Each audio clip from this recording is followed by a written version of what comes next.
इस कार्यक्रम के प्रायोजक हैं भारत सरकार का कृषि एवं कृषक कल्याण मंत्रालय।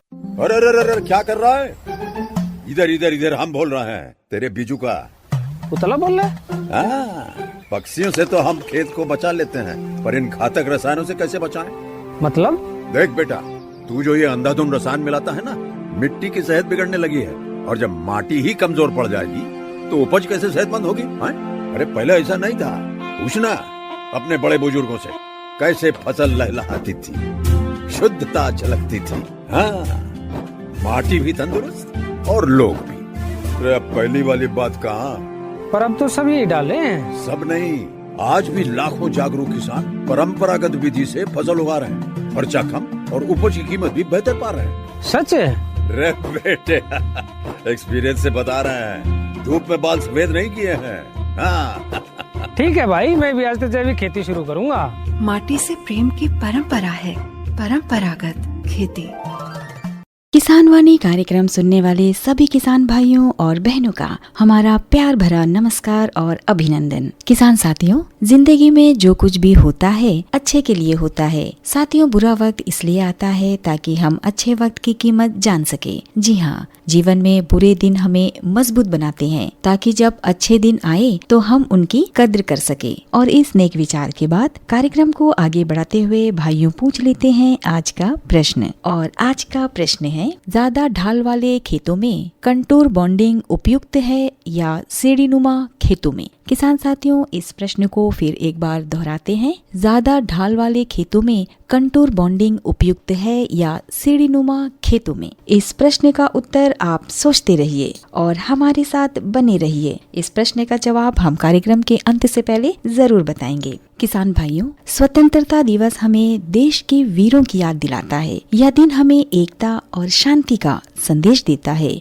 भारत की आजादी के लिए कई महान लोगों ने लड़ाइयाँ लड़ी है। यह दिन हमारे स्वतंत्रता सेनानियों के बलिदान और संघर्ष का प्रतीक है। साथियों, आओ झुककर करे सलाम, करे उनको जिनके हिस्से में ये मुकाम आता है। खुश नसीब होता है वो खून जो देश के काम आता है। तो आइए सुनते हैं वार्ता। विषय है आजादी का पर्व और वार्ताकार है श्रीमती आभा गुप्ता।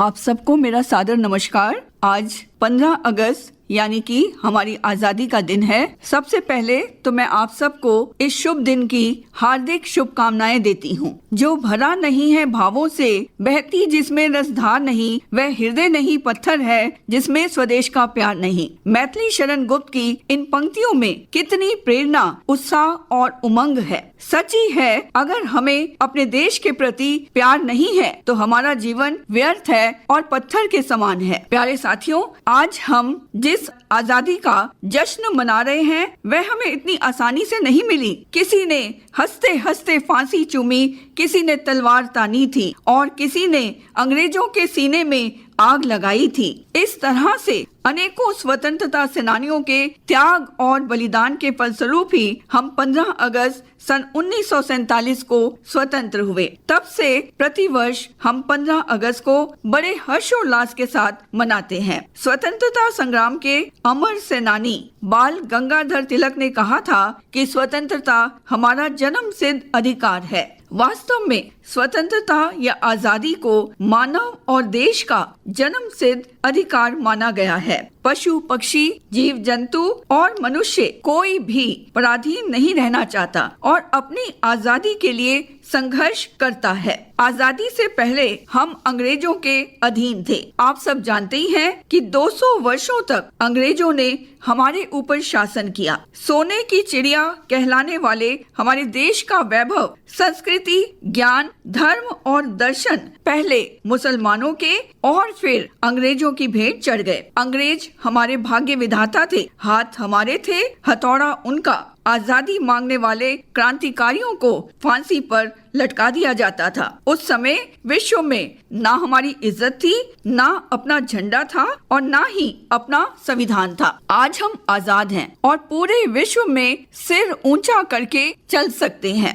आओ झुककर सलाम करें उन्हें जिनकी जिंदगी में मुकाम आया है। किस कदर खुशनसीब हैं वो लोग जिनका लहू भारत के काम आया है। आखिरकार हम कब तक गुलाम रहते? आप सब जानते ही हैं कि पराधीनता से मुक्ति पाने का प्रयास स्वाभाविक है। जैसा कि तुलसीदास जी ने कहा है, पराधीन सपने हूँ सुख नाही, अर्थात पराधीनता में तो सपने में भी सुख नहीं है। इस आजादी को प्राप्त करने के लिए पहला स्वतंत्रता संग्राम सन 1857 ईस्वी में शुरू हुआ, जिसमें झांसी की रानी लक्ष्मीबाई, तात्या टोपे, नाना साहब आदि ने सक्रिय भाग लिया। इसके बाद गांधी जी ने असहयोग आंदोलन चलाया, फिर साइमन कमीशन का विरोध, नमक आंदोलन और भारत छोड़ो आंदोलन आदि के द्वारा अंग्रेजों को भारत छोड़ने के लिए मजबूर किया गया। इस आजादी की लड़ाई में आंदोलनकारी नेताओं को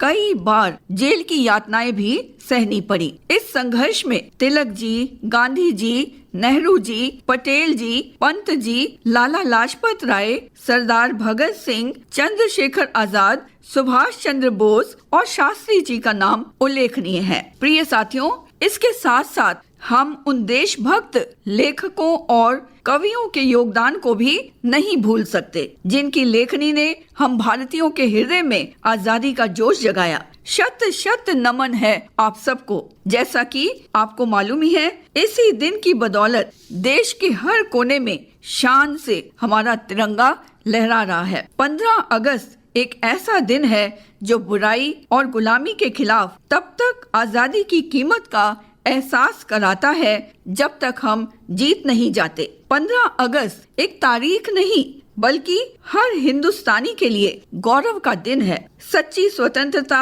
वही है जहां हम अपने सपनों को पूरा करने की ताकत रखते हैं। आजादी का मतलब है कि कोई भी व्यक्ति जाति, धर्म, लिंग या आर्थिक स्थिति के आधार पर भेदभाव से मुक्त हो। सच्ची स्वतंत्रता तब है जब हर बच्चा स्कूल जा सके, हर युवा को रोजगार मिले और हर नागरिक को सम्मान के साथ जीने का अधिकार मिले। इस आजादी को बनाए रखना और मजबूत करना हमारी जिम्मेदारी है। आइए हम सब प्रण करें, आजादी की कभी शाम नहीं होने देंगे, शहीदों की कुर्बानी बदनाम नहीं होने देंगे। बची हो जो एक बूंद भी लहू की, बची हो जो एक बूंद भी लहू की, तब तक भारत का आंचल नीलाम नहीं होने देंगे। आप सब जानते ही हैं कि 15 अगस्त का दिन हम राष्ट्रीय पर्व के रूप में मनाते हैं। इस दिन हमारे प्रधानमंत्री लाल किले पर हमारा राष्ट्रीय ध्वज फहराते हैं। ध्वज के सम्मान में 21 तोपों की सलामी दी जाती है।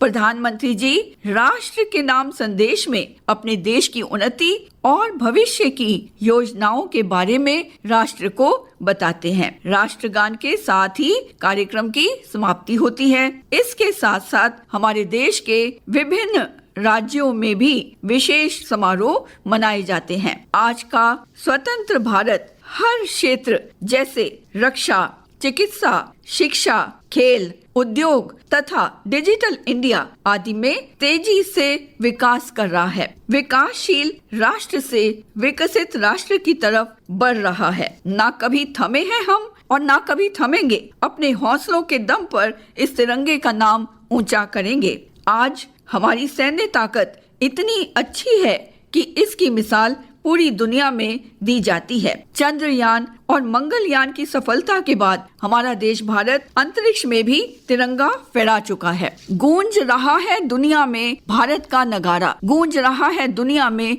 भारत का नगारा, चमक रहा है आसमान में देश का सितारा। आजादी के दिन आओ मिलकर करें दुआ कि बुलंदी पर लहराता रहे तिरंगा हमारा। तो 15 अगस्त का दिन हम भारतीयों के लिए असाधारण है। इसे मनाने का प्रमुख उद्देश्य ये है कि ये दिन हम देशवासियों के मन में नए उत्साह, नए जोश, स्वाभिमान और देशभक्ति की भावना उत्पन्न करता है। आज का पावन दिन राष्ट्रीय चेतना का प्रतीक है। इस आजादी से ही हमारी अस्मिता, राष्ट्रीय चेतना, आन बान और शान है। आज हम दुनिया की सबसे बड़ी अर्थव्यवस्था के उदाहरण के रूप में खड़े हैं। हमें एक ऐसा भारत बनाना है जहां हर नागरिक गर्व से कह सके कि वे भारतीय है। एक एक ऐसा भारत जहां वैज्ञानिक, कलाकार और उद्यमी अपनी पूरी क्षमता का उपयोग कर सकें। तो आइए हम सब मिलकर युगों युगों तक इस आजादी की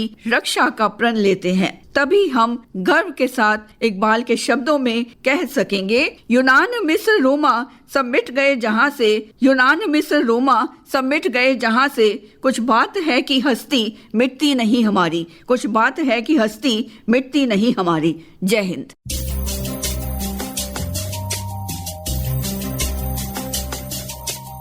किसान भाइयों, जैविक खेती वो खेती है जिसमें रासायनिक खाद, कीटनाशक और बीज की जगह प्रकृति आधारित चीजों का इस्तेमाल होता है, जैसे गोबर, गौमूत्र, वर्मी कंपोस्ट, बीजामृत, जीवामृत, हरी खाद, फसल अवशेष आदि। इसका मकसद है मिट्टी का स्वास्थ्य सुधारना और लागत कम करना, रासायनिक मुक्त सुरक्षित भोजन देना, पर्यावरण को बचाना। हालांकि केंद्र व राज्य सरकार द्वारा जैविक खेती को बढ़ावा देने के लिए विभिन्न प्रकार की योजनाएं संचालित की जा रही है। दरअसल खेती में केमिकल युक्त खाद, खरपतवार व कीटनाशकों के बढ़ते प्रयोग से आज नई नई बीमारियां उत्पन्न हो रही है, जिनका उचित समय पर इलाज न करने से लोगों की अकस्मात मृत्यु भी हो जाती है। सबसे बड़ी बात यह है कि भूमि की उर्वरा शक्ति नष्ट होती जा रही है, जो भविष्य के लिए एक बड़ा खतरा बनता जा रहा है। ऐसे में ऑर्गेनिक खेती को बढ़ावा देने के लिए केंद्र के साथ साथ राज्य सरकारों द्वारा अथक प्रयास किए जा रहे हैं। जैविक खेती के मुख्य लाभ जो कि इस प्रकार से है। पहला है कम लागत। बाजार की महंगी रासायनिक खादों की जगह घर पर तैयार खाद का उपयोग होता है। दूसरा है मिट्टी की सेहत।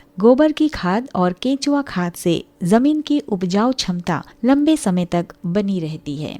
तीसरा है बेहतर दाम। जैविक तरीके से उगाई गई फसलों और सब्जियों की बाजार में मांग अधिक है और इनके दाम भी अच्छे मिलते हैं। चौथा है स्वास्थ्य सुरक्षा। यह रसायन मुक्त होती है, जिससे किसानों और उपभोक्ताओं दोनों का स्वास्थ्य ठीक रहता है।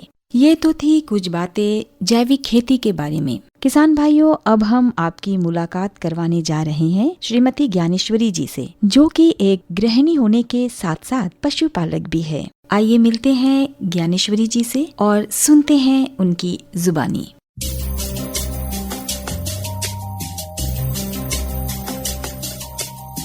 ज्ञानेश्वरी जी, कार्यक्रम में आपका स्वागत है। नमस्कार। जैसे कि आपने कहा कि आप बकरी पालन करती है जी। हमारा आज का विषय भी है बकरी पालन आजीविका का साधन। ज्ञानेश्वरी जी, बकरी पालन आप कब से कर रही है? पिछले 15 साल से कर रहे हो। 15 साल से बकरी पालन कर रहे हैं। पिछले 15 साल से आप बकरी पालन कर रहे हैं। बकरी पालन में क्या फायदा है? बकरी पालन में फायदा यही है कि मतलब मेहनत उतना नहीं रहते, मेहनत उसमें कम रहते। एक बकरी है, 2 बच्चा दिए तो उसका 6 महीना तक तो एक बच्चा बढ़ जाएंगे। 6 महीना में एक बकरा बच्चा दिया है तो बढ़ जाएंगे। तो उसमें त्योहार में होने से अच्छा खासा मतलब ले लेते कोई। ज्ञानेश्वरी जी बताइए, बकरी का जो शेड होता है जी, उसका रख रखाव आप कैसे करती हो? बकरी का शेड हम लोग ऐसा मतलब बनाए कि लकड़ी से बना के रखे। तो नीचे जो फर्श है वो सीमेंट का ही है, तो और ऊपर बीच में जो है उसको लकड़ी से जैसे कि एक मचान का तरह बना के रखे, क्योंकि बकरी को ज्यादातर ठंड नहीं चाहिए और उसको मचान जैसे डाले। जब नीचे रहते हैं तो नीचे रहते, जब उसको ठंडा जब जैसे लगता है तो ऊपर चढ़ जाए, तो ऊपर चढ़ के आराम से बैठ जाते हैं वो। तो उस तरह में बकरी लोग को बहुत, तो इसीलिए ऐसा अगर हम लोग जैसे कि मचान जैसा बना देंगे तो उसमें आराम से रह सकते। उसमें जल्दी नहीं उसको सर्दी होता है, नहीं उसको टांग में कीड़ा वगैरह नहीं लगता है। अच्छा, इसलिए आप जो है शेड अच्छे से बना के, अच्छे से शेड बना के उसमें जाली उली बना के, तो ऊपर से हवा भी उसको आ रहे, अगर नीचे अगर जमीन भी अच्छे से हम लोग जैसे कि पक्का बना के रखे, और उसके अलावा और जैसे कि मचान का जैसा रख। इनका खाना पीना कैसा होता है? खाने में क्या देती हो? बकरी को खाने में हम लोग पत्ती देते, जैसे कि कटाल पत्ती है, घास भी है और कुछ तरह तरह के है पत्ती, बहुत कुछ है वो जो खाते हैं। जो नहीं खाना चाहिए वो हम लोग नहीं देते। मॉर्निंग पहले दाना दे देते, जो मिक्सर दाना मिलते गेव और जो भी है, जो जैसा कि गाय को खिलाते वो मिक्सर दाना पहले सुबह सुबह दे देते थोड़ा, और शाम को फिर से हम लोग थोड़ा से गेव वो दे देते। शाम को गेंजी दे देते, गेव मिला के उसको दे देते खाने के लिए। तो अगर पत्ती है थोड़ा बहुत तो उसको भी और रात को भी उस अंदर डाल के छोड़ देते खाने के लिए। तो रात भर जो है वो पत्ती भी खा लेती हूँ? हाँ, रात भर जो है पत्ती भी खा लेते थोड़ा बहुत। अचानक से जब कोई बकरी बीमार पड़ जाती है जी, तो उस समय आप क्या उपचार करते हो? बकरी बीमार जब पड़ते हैं, ज्यादातर बारिश में बीमार हो जाते हैं, जैसे कि कोल्ड होते हैं, बहुत ज्यादा ही हो जाते हैं कभी कभी। तो उसमें हम लोग ऐसा करते कि धुआं लगाते, धुआं लगा के उसको जैसे कि साफ सुथरा रखते हम लोग, आग जलाते। जितना गर्मी उसको ज्यादा देंगे तब उसका जो सर कोल्ड है तो नॉर्मल हो जाएंगे। अगर उससे ज्यादा होते है, मतलब ठीक भी नहीं होते और भी, तो हम लोग वेटनरी से डॉक्टर को बुलाना पड़ता है। उन लोग कुछ दवाई वगैरह देते, इंजेक्शन वगैरह डालते, कुछ दवाई देते पिलाने के लिए। तो ये सब करके उसको, अगर जब जैसे कि जुलाब है, कुछ पेट दर्द इस तरह वगैरह होते, तो जितना हो सकते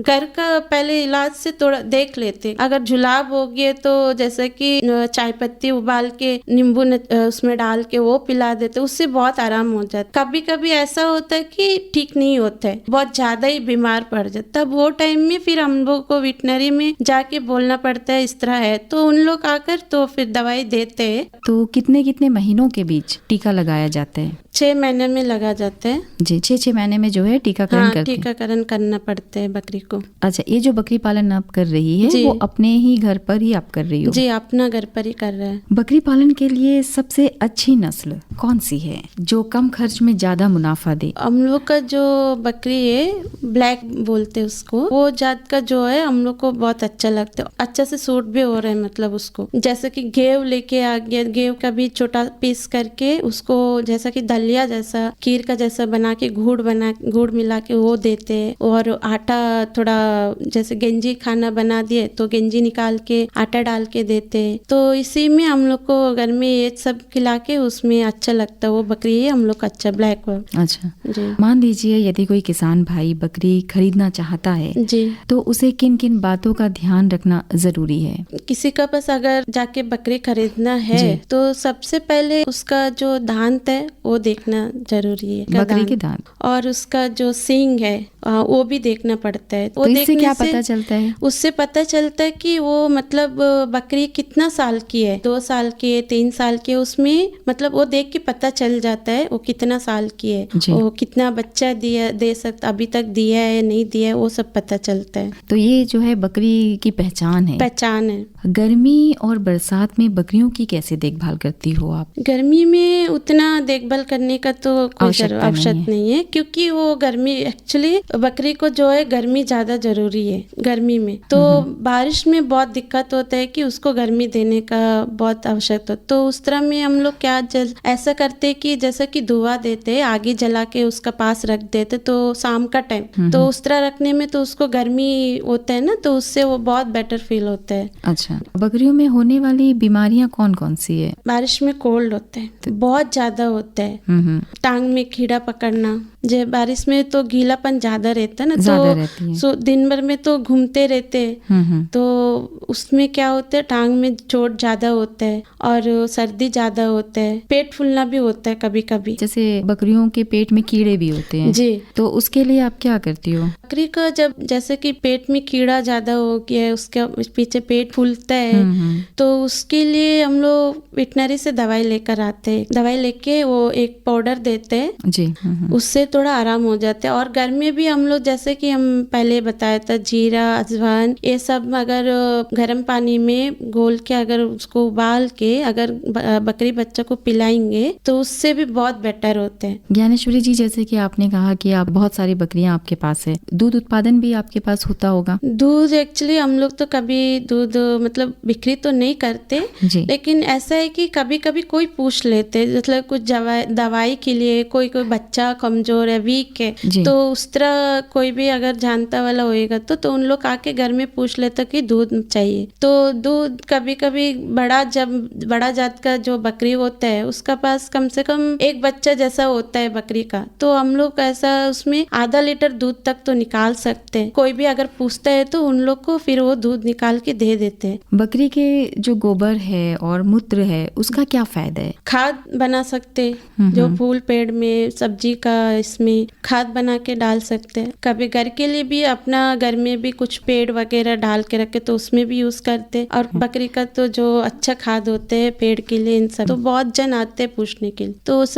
टाइम में हम लोग जो रखे रहते उन लोग को दे देते। यदि कोई किसान भाई बकरी पालना चाहता है तो आप उसे क्या बताना चाहते हो कि वो किस प्रकार का बकरी पाले? अगर बकरी पालने में कोई इंटरेस्टेड है, ब्लैक बकरी वो बहुत जल्दी मतलब पालने के लिए बहुत विजी होता है। यहाँ घर में रख के जैसा पालने तो उसके लिए घर का जो भी चीज हम लोग जैसा कि हम बताए तो पत्ती खिलाने, गेहूं खिलाने, और अगर हो सकते है तो घर में थोड़ा गंजी बना के उसके ऊपर थोड़ा आटा डाल के दे सकते हैं। अगर आपको इंटरेस्ट है तो आप भी अगर सोचते हैं कि मुझे भी कुछ करना है तो आराम से कर सकते, घर भी देख सकते हैं। बकरी पालन तो घर में ही हो सकता है, आराम से देख सकते दिन भर। ज्ञानेश्वरी जी, आपने इतनी अच्छी अच्छी बातें बताई, बकरी पालन से संबंधित बहुत अच्छी जानकारियाँ दी जी। आपका बहुत बहुत धन्यवाद। जी मैम, थैंक यू मैम। जी हाँ साथियों, जब एक गृहिणी पशुपालन करती है तो उसकी जिम्मेदारी सच में 2 गुना बढ़ जाती है। जी हाँ, किसी भी कार्य को छोटा या बड़ा समझने की गलती ना करे, क्योंकि मेहनत से ही हर काम में इज्जत है।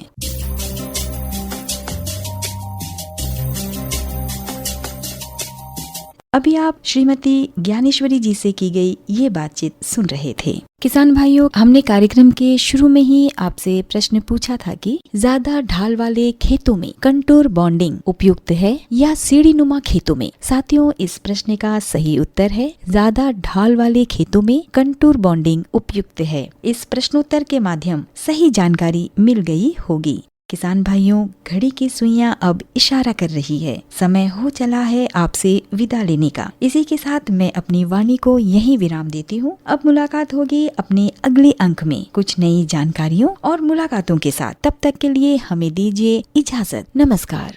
अरे अरे अरे अरे, क्या कर रहा है? इधर इधर इधर, हम बोल रहे हैं तेरे बीजू का। उतला बोल रहे? पक्षियों से तो हम खेत को बचा लेते हैं, पर इन घातक रसायनों से कैसे बचाएं? मतलब? देख बेटा, तू जो ये अंधाधुंध रसायन मिलाता है ना, मिट्टी की सेहत बिगड़ने लगी है। और जब माटी ही कमजोर पड़ जाएगी तो उपज कैसे सेहतमंद होगी? अरे पहले ऐसा नहीं था। पूछना अपने बड़े बुजुर्गों से, कैसे फसल लहलहाती थी, शुद्धता झलकती थी। हाँ, माटी भी तंदुरुस्त और लोग भी। अरे अब पहली वाली बात कहाँ? पर अब तो सभी डाले हैं। सब नहीं, आज भी लाखों जागरूक किसान परंपरागत विधि से फसल उगा रहे हैं। खर्चा कम और उपज की कीमत भी बेहतर पा रहे हैं। सच है? रे बेटे, एक्सपीरियंस से बता रहे हैं, धूप में बाल सफेद नहीं किए हैं। हाँ। ठीक है भाई, मैं भी आज से जैविक खेती शुरू करूंगा। माटी से प्रेम की परंपरा है, परंपरागत खेती। इस कार्यक्रम के प्रायोजक थे भारत सरकार का कृषि एवं कृषक कल्याण मंत्रालय।